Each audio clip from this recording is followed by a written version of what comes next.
This week in CRE, I want to share with you some insights on the current GTA office market.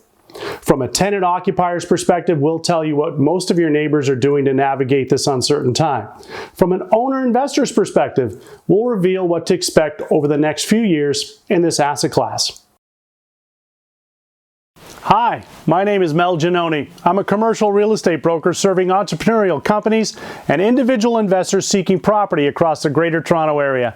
Welcome to CRE Next. Work out loud. Here's what happened this week in CRE.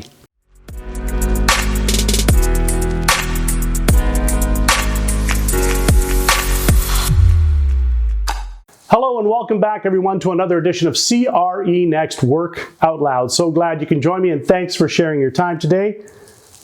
This week in CRE, I want to share with you some insights on the current GTA office market. From a tenant occupier's perspective, we'll tell you what most of your neighbors are doing to navigate this uncertain time. From an owner investor's perspective, we'll reveal what to expect over the next few years in this asset class.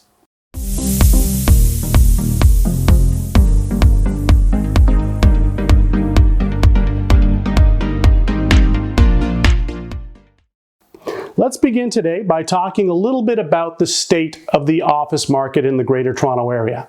As a broker, I make a lot of phone calls and even now walk through a lot of buildings so as to stay in touch with my customer base.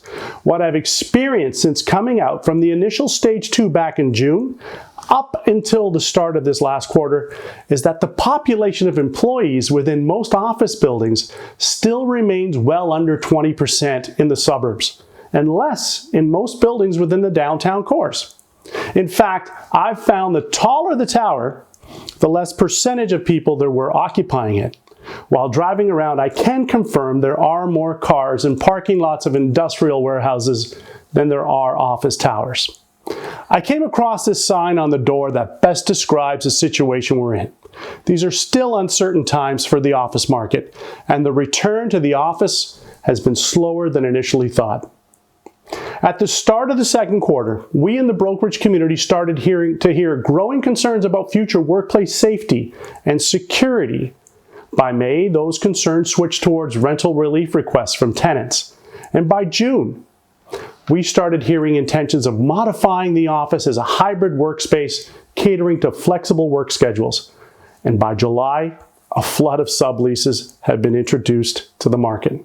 First, it was for smaller space, well under 10,000 square feet, from smaller tenants for shorter lengths of time. But by August, we heard announcements for some larger blocks of space coming onto the market more frequently and for longer-term obligations. Tenants are no longer taking a wait-and-see approach, as economic recovery seems to be a long way off.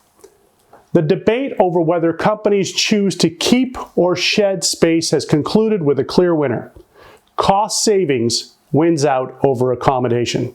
Rather than holding on to their existing space and modifying for the increase in square footage per employee, a growing number of companies have decided to shed portions of their space and reinvest the savings towards the adoption of new technologies that would allow for more remote working and flexible scheduling. Given the sustained global economic downturn, more companies will choose to mitigate risk and improve cash flows over expanding their office footprint. Here's how the numbers are playing out statistically entering this last quarter of 2020. Fundamental shifts are taking place right now that'll have long-term implications for the Greater Toronto office market. Up until the start of the pandemic, downtown Toronto was one of the most active and fastest growing markets in North America, with a vacancy of less than 3% over the last 3 years. Toronto's Central Business District ranked as the 4th largest in North America and held top spot for being the tightest market with the lowest availability. Today, Toronto still ranks high among other North American cities. However, all that momentum has begun to reverse, along with other major cities in the US and Canada. Third quarter absorption of space became negative, with more availabilities coming onto the market than was being leased. During the 6-month period between March 17th and September 11th, following the lockdown, over 2 million square feet of sublet availability was added to the GTA office market.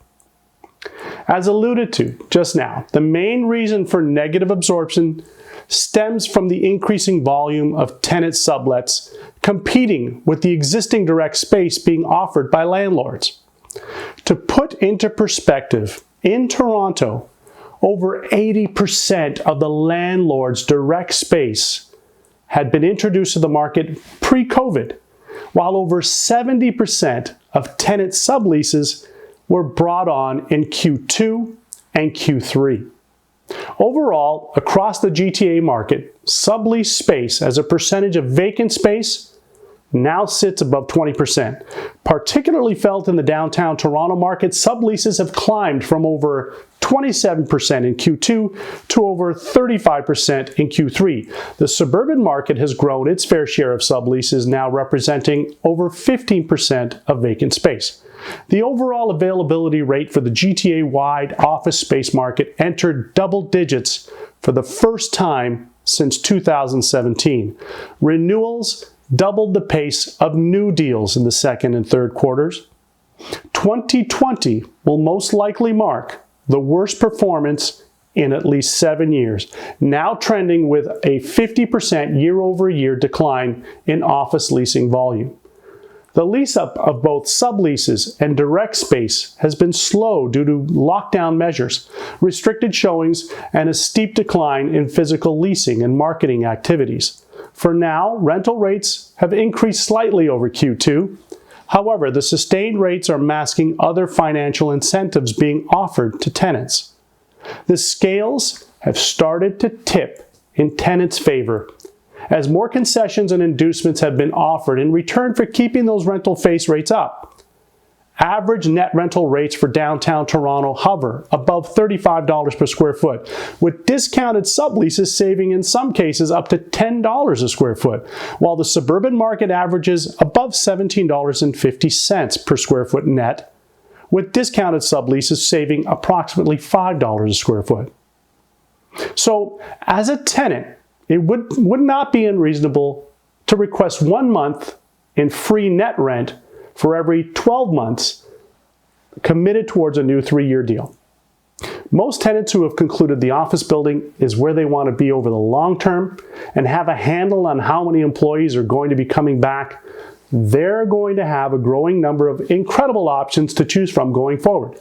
As a result, in an effort to compete with subleases, landlords will be forced to come off their posted asking rates, offer free rent along with robust leasehold improvement packages and allowance on direct space for term commitments that are 5 years or longer. As an investor in the office asset class, here's what you need to know. Asking rates for deals done over the next 24 months will face downward pressure, and it would be reasonable to expect that net effective rents would slide by more than a few dollars in 2021 before stabilizing in 2022. Tenants will be asking you to compete for their business while generally committing for shorter lease terms, requesting expansion, contraction lease provisions, multiple lease termination points, and relocation clauses. Downtown Toronto remains relatively healthier with overall availability below 5%, while the suburbs deal with availabilities between 6 and 10%. Although the GTA West claims the most availability of all geographic nodes, it does have the smallest proportion of subleases available at under 10%. Anticipated trends towards suburban migration from downtown tenants, a decentralized workplace strategy towards more suburban satellite offices, or a move to a hub and spoke office model hasn't yet surfaced in 2020. What we do know is that a majority of subleases introduced to the market is represented by technology companies, better positioned to adopt work-from-home activity, which is affecting the availability rate in the downtown West concentration. Other hard-hit sectors included media, financial tech or fintech, and travel-related businesses which impacted the downtown fringe markets. All these groups had shared the same mindset over the past few years to overlease and stockpile space in preparation for future growth projections. But now, they are among the first to react to the sustained economic downturn by giving back that excess space. Impacts on the office asset class going forward will depend on the balance sheet of occupiers and their ability to create more fluid workforce schedules, adopt remote working, and flexible visits to the office back and forth. With the Canadian employment markets recovering, the on-site workplace cannot be replaced entirely, not in terms of labor force productivity, onboarding new talent, in-person relationships fostering company culture, meeting social and collaborative needs. However, the reimagined workplace might change the role of the office and the architectural design of office building construction. Well, that's all for this week. Hopefully you found value in the data presented here, along with the insight into current market conditions, trends, and knowing what the future might look like for the office market class. My goal is to help you save or make a lot of money through these episodes of CRE Next Work Out Loud. Please don't forget to like, subscribe, share, and tap the notification bell so that you don't miss any new content as soon as it's released. Thank you for your time. For real estate opportunities together, I can be reached by telephone at 905-567-5602, by email delivery to mel@paramountrealestate.ca, or communicating through the comment section if you're watching by video or listening via podcast. Until next time, stay well.